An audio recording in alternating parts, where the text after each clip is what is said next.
In 1996, Pokemon was daring. Since then, the core Pokemon games have mostly stuck to the pattern established by those first games, developing a sense of familiarity with steady, light iteration. Pokemon Legends Arceus breaks that iterative pattern, attempting to establish a new foundation, while borrowing bits and pieces from the main Pokemon games to create something new. The result is sometimes messy and doesn't always work, but its distinct qualities set it apart from the core series and ultimately elevate it.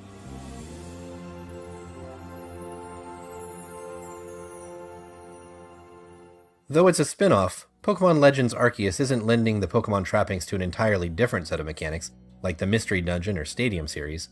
Instead, this game reimagines Pokemon's core mechanics, finding and catching Pokemon and battling with them, within the new context of exploring vast open spaces. Legends Arceus takes place long before the modern games, at a time when Pokemon haven't become integrated into daily life as pets and pack animals. There's a sense that the wilderness here is dangerous, and the villagers treat Pokemon like fearsome wild beasts. The exception to this is the Survey Corps, a small band of burgeoning scientists working underneath the local security forces. An ever-present rift in the sky appears to be driving Pokemon berserk, including larger-than-life sacred Pokemon that are given special reverence and protection by the local Diamond and Pearl tribes. As a stranger in a strange land with no other options, you join up with the Survey Corps in hopes of solving the mystery of the rift. The Survey Corps' day-to-day work is building the first Pokédex, a paper-bound notebook that compiles all of the region's accumulated Pokemon knowledge. Completing your Pokédex is always the goal of Pokemon games, but it's usually an incidental secondary goal to collecting new Pokemon in order to train them for battles. In Arceus, completing the Pokédex is front and center, reintroducing it as a pivotal goal that connects everything you do, including how you progress through the game. Though the process of completing the Pokédex involves similar mechanics to what's found in the mainline Pokemon games, Legends Arceus makes it a bit more involved. You can see Pokemon wandering freely around the open environments, but you don't necessarily need to do battle to engage them. You can quietly sneak up on them and toss a Pokeball at them. That's often enough to catch them, so you go through Pokeballs quickly, dozens in a single trip, building out your collection.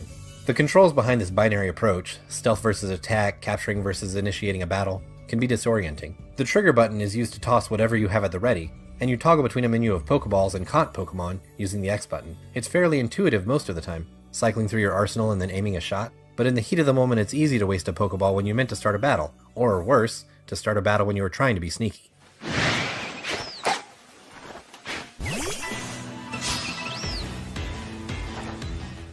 In a mainline Pokemon game, simply catching a Pokemon would fill out its Pokédex entry, but that's not the case here. Since you're building the first Pokédex, and since the stealth catch mechanic lends itself to quicker finds, completing a Pokédex entry involves completing a series of tasks. A Pokédex sheet will outline tasks, often with multiple tiers, like catching a certain number of Pokemon, defeating a certain number, and so on. Once you've completed a number of these tasks, you can turn in your findings and the Pokédex entry is considered complete. It's a remarkably flexible system that lets you play Pokemon your own way. If you love to do Pokemon battles, you can make almost all of your progress just fighting wild monsters.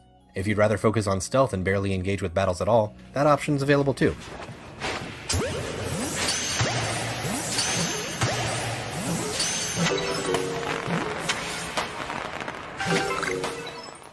At first, I found myself obsessively checking my Pokédex tasks and steering myself towards min-maxing completion. But after a while, I found it was much more enjoyable to just wander the world stealth catching and battling as I felt like it, and then letting the chips fall where they may for Pokédex completion. Unfortunately, campaign progress gating is also gated to completing Pokédex survey results. The Survey Corps gives star rankings that level up as you gain research points for completing tasks and filling out Pokédex entries. New environments open up as you progress through the story, but between each major story point, you need to rank up to the next star level.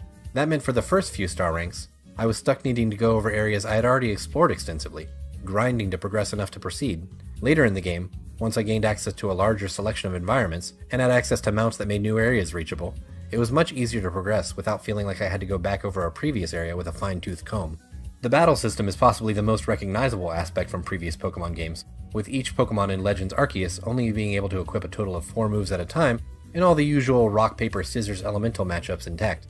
But needing to know the finer nuances to type matchups is de-emphasized in Arceus, to the point where moves are just listed as effective, super effective, not very effective, and no effect from the start. More recent Pokemon games have included this feature, and I appreciate the help as someone who does not have the brain space to keep track of every move matchup, but it has previously kept those hints gated behind having a completed Pokédex entry. In Pokemon Legends Arceus, that rough edge is sanded down to be even smoother, since you'll see them all listed right away, even the first time you ever encounter a new Pokemon. You can also get into an encounter against multiple Pokemon, sometimes just through sheer luck by starting a battle in the middle of a crowd of wild creatures. These moments can feel appropriately harrowing, since you can still only have one monster out at a time, and sometimes you'll simply run into a Pokemon far above your level, including red-eyed alpha Pokemon that are larger and more powerful than the average for their species. If you can catch them, they're essentially the apex predators of their type, with a requisite stat bump. Adding a small but sometimes vital wrinkle to the battle system is the option to make any of your attacks agile or strong. An agile attack sacrifices some strength for speed, which sometimes lets you attack twice before your opponent can respond. Conversely, a strong attack will pack some extra punch, but it might slow you down enough that your opponent can act twice. An optional battle timeline shows when the turns will occur, so you can see how swapping between agile and strong moves will affect the turn order. This adds an extra layer of creativity and strategy, especially once you start supplementing less effective attacks with strong style because you want to inflict a status effect, or using agile style on a super effective attack to finish off an opponent quickly. A series of boss battles called Frenzy Battles are also a significant change from the Pokemon norm. These large-scale conflicts tie into the story as you work with each Pokemon's caretaker warden to learn what kinds of foods they like, so you can make special balms. You then go into a distinct arena where you have to dodge the rampaging Pokemon's attacks and hit it with bombs, only occasionally sending out your own Pokemon to stun it long enough that you can rapid fire more bombs at it. Sating these beasts by juggling the priorities of active dodging, looking for open opportunities to throw, and then mixing in traditional Pokemon battles is the most exciting the series has been in years. The wardens and the leaders of their clans are standout personalities in Legends Arceus, introducing a totally new cast of characters, but keeping the focus relatively small. Pokemon games often have a fairly sprawling cast of friends, professors, gym leaders, Elite Four members, and the champion, and we rarely get to know any of them particularly well.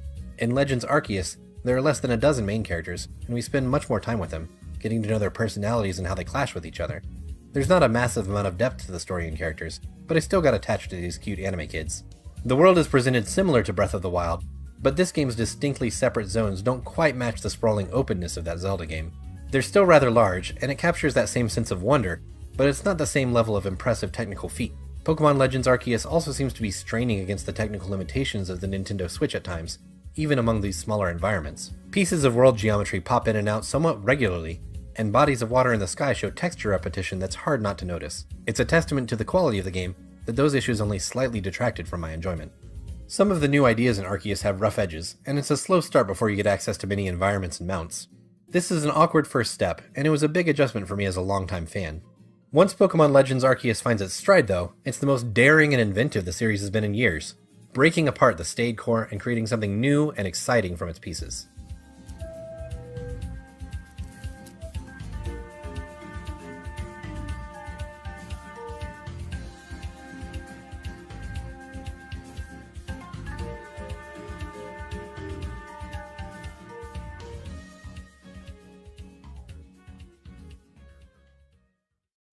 Pokemon Legends Arceus has been such a refreshing take on the Pokemon formula, dramatically changing what we've gotten used to over the last 25 years, introducing new elements for players to explore. I've beaten the game and am well into the endgame now, and I've compiled together some interesting things that I've noticed during my playtime. If you have any Easter eggs or anything notable that I missed, drop them in the comments below. I might even grab them and make a part 2 of this video. A quick note that there will be spoilers from the story, so keep that in mind. Here are 12 things you didn't know about Pokemon Legends Arceus. Be sure to sub to the channel and like this video while you're at it. Now let's dive in. As you progress through the campaign and save the Hisui region's various noble Pokemon from their mysterious frenzy, you'll also come across wardens that teach you how to use these mounts. These mounts have a variety of benefits, with the key bonus being that you'll be able to access areas that were previously out of reach. You'll start off with the Wordeer, and then eventually an Ursaluna, Basculegion, Sneasler, and finally a Braviary. One cool thing that you can do though, is you can swap these mounts on the fly without having to get on and off each time. You can simply press the D-pad to change your mount at any given moment, and if you were already on a mount and happen to go into the water for example, you'll immediately swap. Being in the air or in freefall, or even near a cliffside will also give you a button prompt to mount the right Pokemon for the terrain. You know, sometimes Pokemon break out of their Pokeballs. That is a sad fact of life. However, there is a tight window of time where you can immediately throw another Pokeball for a second chance catch. The best way to secure this chance is by keeping a Pokeball at the ready. As soon as the Pokemon breaks free, you can toss a ball at it before it even notices you and either enrages or flees. The animation for the Pokeball is slightly different from the OG games. Historically, the Pokeball is supposed to shake and wobble before being caught, usually 3 times throughout most of the past games. In Legends Arceus, the Pokeball will dramatically pop up in the air and emit steam clouds. You can get a quick gauge on the catch rate and probability of the wild Pokemon being caught based on the amount of steam. High probability catches look like only 1 cloud of steam is emitted and the ball only gives a little pop in the air, while alpha Pokemon and other more difficult to catch Pokemon will emit up to 3 clouds of steam, with the Pokeball launching super high up. Now, suppose you need a nice break from the countless quests, cutscenes, and all the Paras trying to murder you.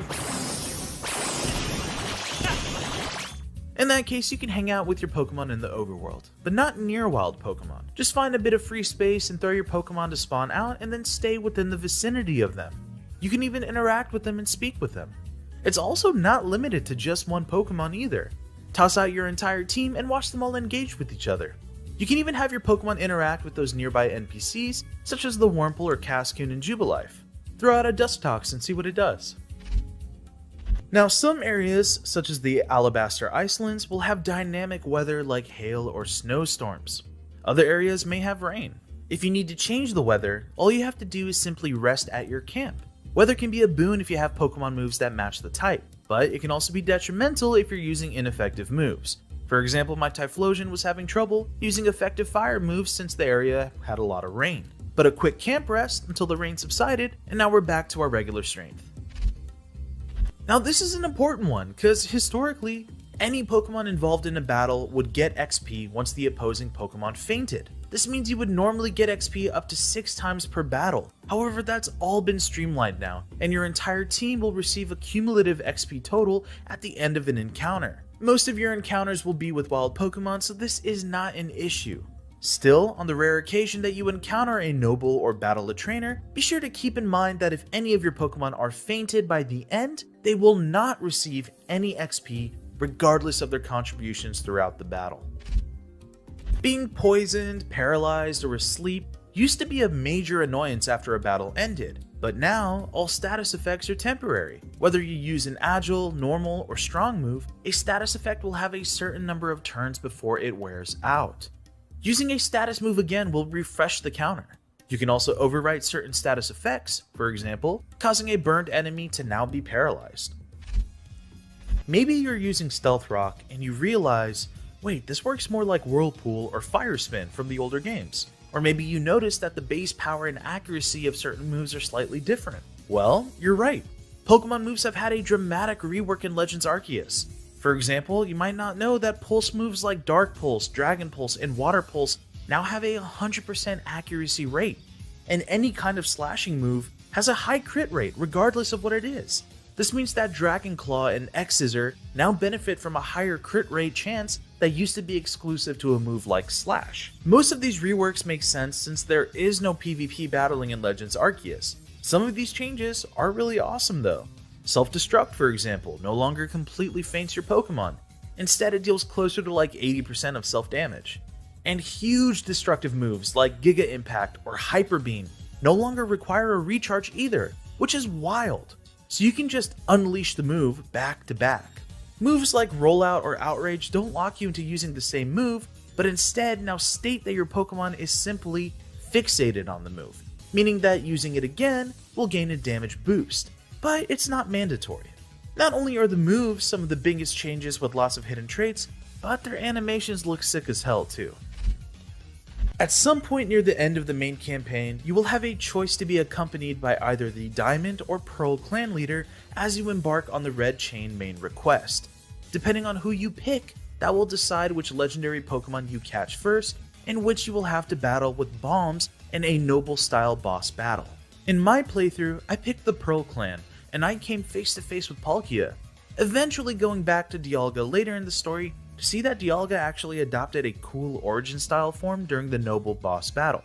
So, if you prefer to battle Palkia in that climactic battle at the end instead, and end up using the origin ball on it, make sure that you pick the Diamond clan when given the option. This way, Palkia comes later. Regardless of who you pick, you will have the option to catch both legendaries, a first for Diamond and Pearl. By default, your Wi-Fi connection will be off when playing Legends Arceus. Be sure to turn it on. That way other players can return your lost satchels, which are important in netting MP points. You can use the MP points later to buy evolution stones or evolution items such as Thunderstones, Reaper Claws, Metal Coats, and so much more. As you go through the game's story, you'll unlock several different locations such as the Coronet Highlands or the Cobalt Coastland. If you save the game and fully back out and exit, you'll be greeted by a curated menu screen the next time you log in. The classic Pokemon Legends Arceus logo will appear on the right, with an image on the left of the last section of the region that your character saved its progress in. Alright, this is a fun one. There's a photo booth in Jubilife where you can go in and pose for the camera, even putting on this like old-timey filter lens to give it a old-fashioned and historical look. Talk to the photographer and change your pose or expression. You can even get your Pokemon out there too to pose with you, and hilariously, you can have your Pokemon play dead, and it looks pretty damn funny. Simply select the option for your Pokemon as you set up the photo, and enjoy. Now, trust me when I say there are a lot more things on this list that I'm saving up for a part 2, so if you want to see more and are interested in Pokemon Legends Arceus, please let me know. Sound off with anything you've picked up on during your playtime and I'll throw them in a future list video. Meanwhile, do me a solid and check out some of our other Pokemon guides and reviews, and for everything else, be sure to stay with GameSpot. Until next time.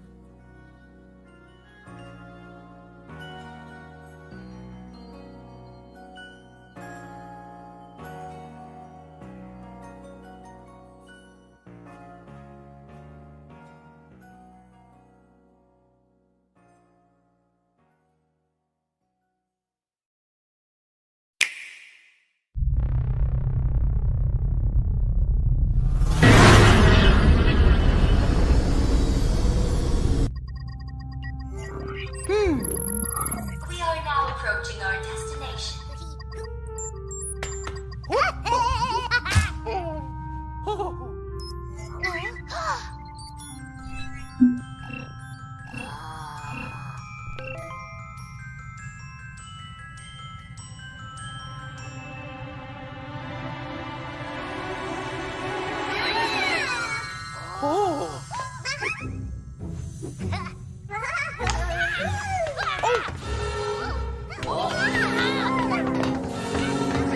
Vast energy anomaly detected.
A creature wanders restlessly through the darkness. Silver light illuminates the land and the mountains, and with an entranced roar, it shows its true form.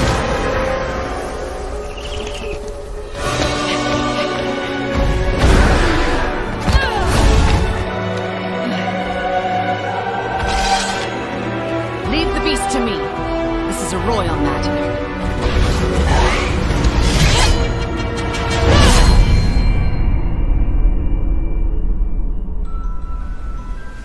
We shall be in port soon. This is our outpost, El Garden.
HQ 接敵した。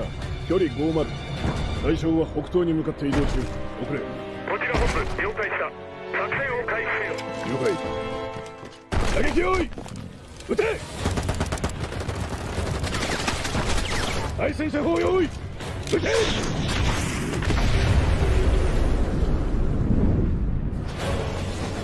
HQ 対象は見て、効果は見られない。理解し、効果は見られない。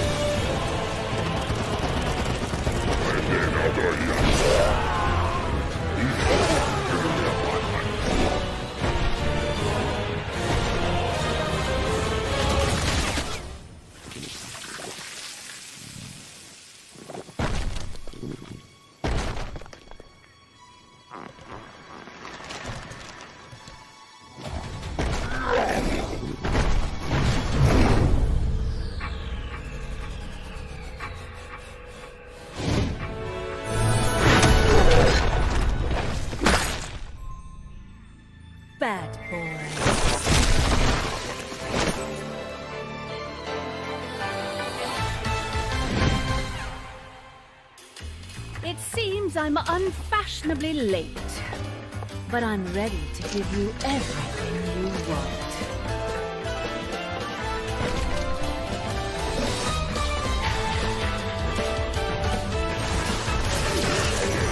Right on time.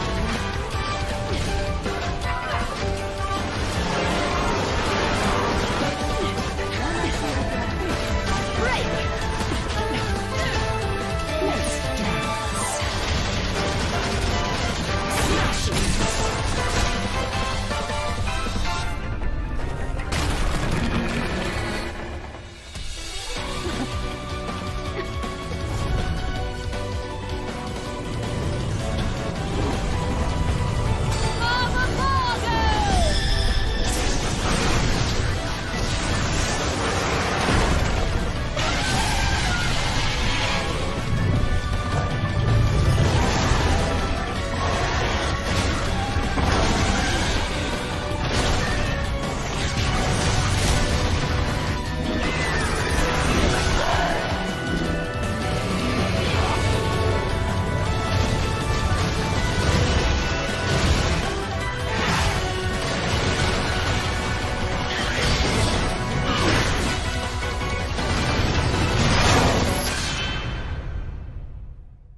Over the past 5 years, Breath of the Wild has been broken apart pretty thoroughly by players with constant discoveries of new glitches. One of the most sought after by far is weapon duplication. With the addition of the weapon durability system that Nintendo implemented that causes weapons to break easily, players have wanted this glitch more than ever, and we've achieved it. But just how many ways are there to do this?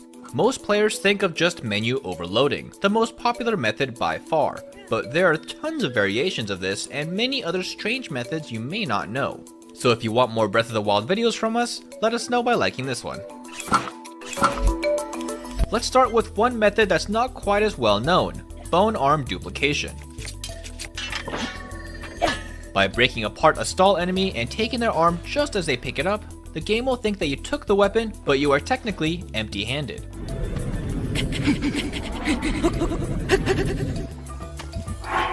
So by switching your weapon and taking the arm back, the game thinks that you have the arm equipped, but you have a different one instead, which is called inventory desync. Throw the weapon in your hand on the ground, and since it thinks that you threw the bone arm, the duplicate weapon is then created.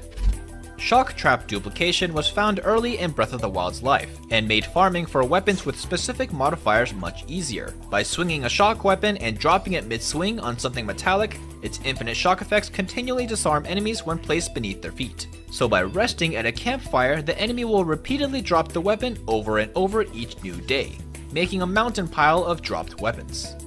Menu overloading is one of the most used glitches, with its versatility of duplicating and transferring durability of different weapons, a glitch that is highly sought after. There are a ton of different ways to trigger this, from enemy encampments using multi-shot shock arrows, dropping multi-shot shock arrows yourself, a mixture of the two, dropping 2 multi-shot shock bows with your back to the wall, and even escaping the final boss fight, then entering and exiting certain areas hundreds of times triggers menu overload. Once overloaded, switching and dropping weapons by throwing, shocking yourself, putting it on a weapon rack, and more lets you duplicate the selected weapon. Octo balloon duplication is one of the newer methods of multiplying your weapons. By having your back to a wall, using magnesis and dropping an octo balloon, this causes a balloon to drop directly beneath your feet. Dropping a weapon on this shortly after can give you a chance to pick up the weapon off the balloon twice, duplicating the weapon. Dynamic object duplication is a much more simple technique, but slightly more tedious time-wise. Normally when opening a treasure chest, it's a one and done deal, and after taking the goods it never appears again. but by bringing any dynamic object, which includes some treasure chests with equipment in them, to map grid spaces over in any direction, opening it then doesn't actually count as taking it out, so it's possible to continuously grab the same item over and over, albeit with a little bit of walking. The next 3 methods are based off the same model teleport mechanic, which is a glitch that confuses the game on where Link's position actually is and giving you a split second to desync equipment on you. One way to trigger this is the horse sliding method.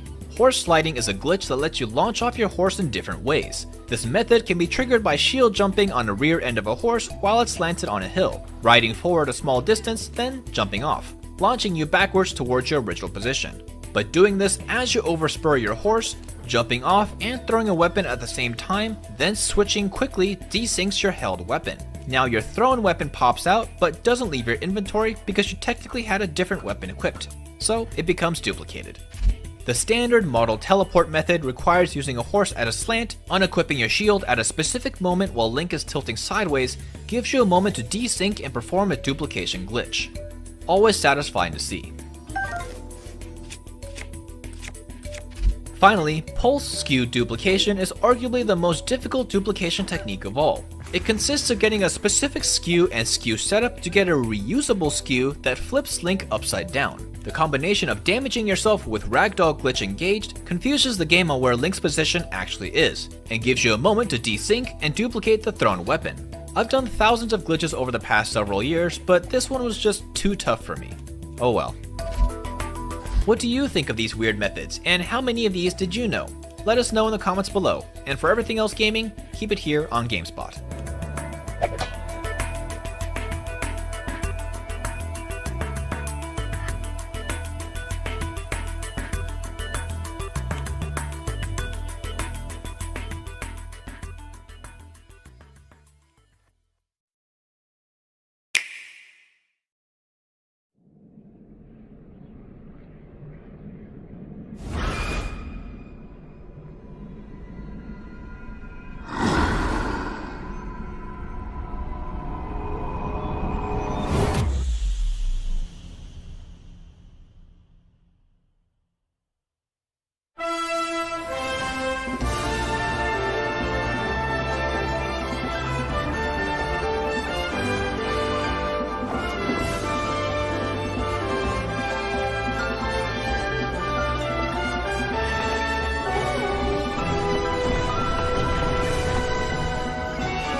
After the hustle and bustle of E3, let's slow down to a crawl here, take a deep breath, and take an even closer look at Breath of the Wild sequel. Between cross-referencing both trailers, my personal findings, and people's theories posted online, I have a bit more information about how things will go down in the highly anticipated sequel. This won't be a 100% full breakdown of everything, rather more focused on interesting points that I haven't seen too much talked about yet.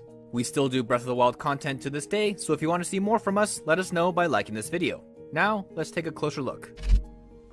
Even though there were only short snippets of the Ganondorf scene in this trailer compared to the first trailer, these small scenes built more context and answers that weren't so clear from the first trailer alone.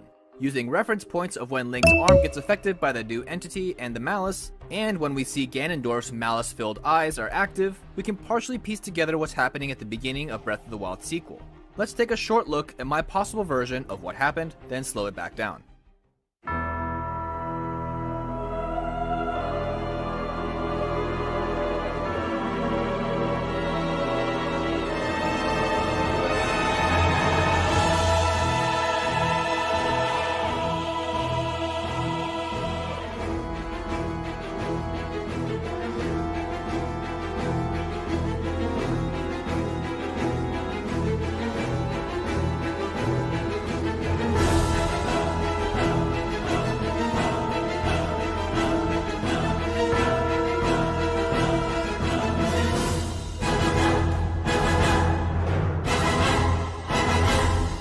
Now let's take a closer look and describe some key scenes. The first one of note is this scene here, where the finger moves. By the way Zelda is acting calmly and the shots before, I'm very sure the seal hand is still on Ganondorf at this point. But the way this is portrayed, it seems Ganondorf has some powers and is able to slightly move while sealed, and or was triggered by the arrival of Link and Zelda, which is understandable. I mean, this is possibly the entirety of the Triforce standing in one room we're talking about here. At this point, something happens and the room starts to shake, likely caused by Ganondorf, and the ground gives way, causing Zelda to fall through. While Link goes to save her, the most important sequence happens next. The seal hand catches Link. Putting 2 and 2 together, this is now highly likely that the seal hand released Ganondorf to try and save Zelda and Link's fall, although now we know that it was only half successful. Now that Ganondorf is free of the hand seal, his eyes of malice come to life, as seen in the next shot of him seemingly summoning more malicious malice from the second trailer. This is likely when Link was attacked, as his right arm is still normal at this time, and all throughout the game, it seems like this arm is fused with a sealing arm, so this arm fusing is definitely the last thing that happens. At this point, it's pretty clear what happens next, with the malice spreading throughout Hyrule Castle, lifting it skyward. It's possible during or after this castle raising sequence that Link then fuses with the entity, fairly likely to cure the malice that damaged his right hand. Since this undergarment definitely gives off more Zonai-ish vibes than his normal blue undergarments in this scene, it's likely he woke up in the sky, which is often shown off with this type of clothing. While this edit gives much more context to the situation, there are obviously many elements missing, so hopefully if another trailer drops in the future, we can further build upon the story. Clearly, something has happened between Link and the Master Sword, as this is the final shot in the small timeline that we have of Link having the Master Sword with him. He has no gauntlet on his arm compared to before, possibly from the previous Malice attack, so this must have happened after this shot. So at this point, it is possible he is unable to wield the Sword of Evil's Bane after being affected by Malice, since the sword is sheathed. And since these shots are highly likely to happen in this order of acquiring and then settling in the new arm, it's inferred that Link passed out, and may have lost his equipment against his will, which is an obvious reset point as the beginning of the game. An interesting point with this situation though is if there's ever a problem with the Master Sword or it is misplaced, it returns to the Korok Forest. But in this case, as proven in the trailer, the Deku Tree is gone and even possibly dead in the sequel. So maybe Korok Forest and subsequently the Sword Pedestal could have problems as well. The fate of the Master Sword is severely unclear at this point. We just don't know how it will appear in the future. While there are many obvious and subtle nods to previous games such as Twilight Princess, Ocarina of Time, and Skyward Sword, I personally think that Miyazaki influences in themes and tones are too large to ignore. In the original Breath of the Wild, there were already so many things that you could pick out that shows Miyazaki's influences, but the astounding thing is that in just 2 small trailers for the sequel, a game we know barely anything about, we've seen references for 2 of Miyazaki's films multiple times, Princess Mononoke and Castle in the Sky. From roots growing through floating landmasses filled with stone paths, to a pair of explorers going through glowing caves, and cursed tendrils attacking the hero's arm, the nod to Studio Ghibli's work is still undeniable. At this point, it's pretty much confirmed that the mysterious Zonai, or whatever this race's name is, has an integral part in the upcoming sequel. The references to patterns and designs are really hard to miss. The Zonai are an ancient warlike tribe from the Faron region, and architecture from their ruins in the Faron region are sparsely seen throughout Hyrule. Examples such as the Dragon's Breath shield, carvings on the walls, and this pillar design definitely give off Zonai's involvement. Dragons also seem to have some general importance. As the music played at the end of the trailer, half of Zelda's lullaby is played by an erhu.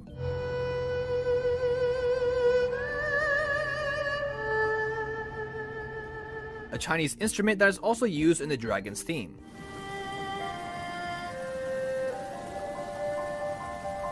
This is telling because there are already theories floating around the dragon's portal, and how that ties into the world above. These themes and locations may hold some importance in the future. One thing that is confirmed after staring at the shield for a while is that this is not one piece of equipment, rather definitely an attachment to a regular shield. The shield Link is holding is definitely the wooden shield, but it is still unknown if you are able to properly block with this massive thing in front of you.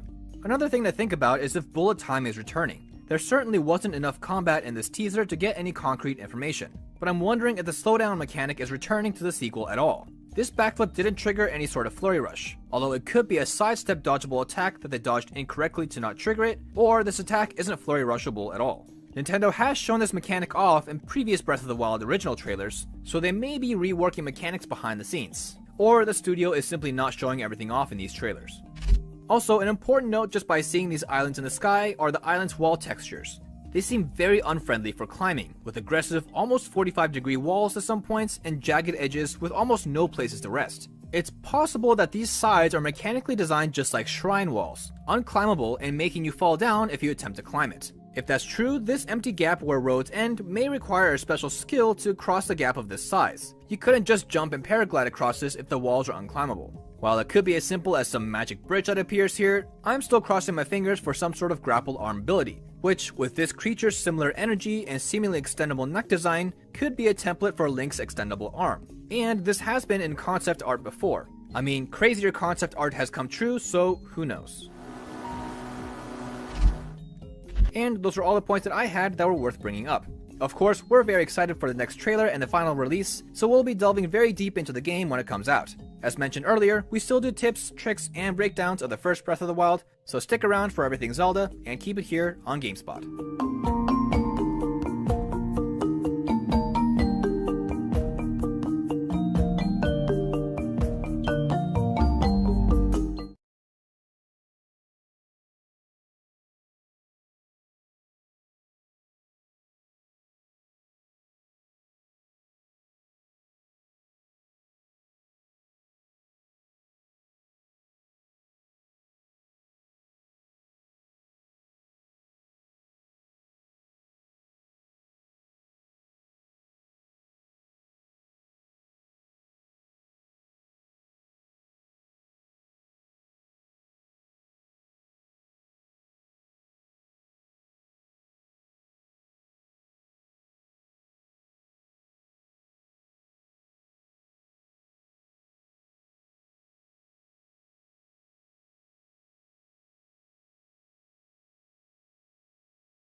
The cycle of this world, I will not allow it to perish with you.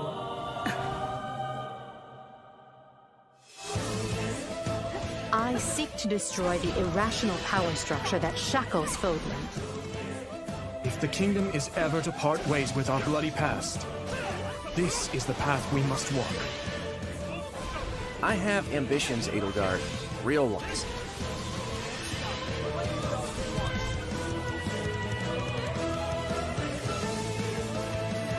Will you sit around and wait for a miracle? Or will you help me seize control of my fate? We shall fight, we shall survive, and we shall win a glorious future for Fodlan! And now that I know, I won't make the same mistake again.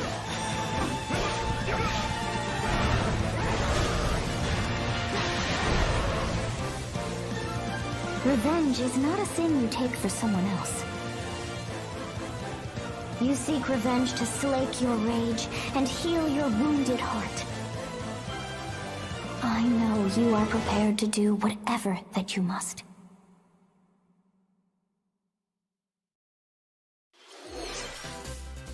Hello everyone, I'm Shinya Takahashi and I'll be your guide for today's Nintendo Direct.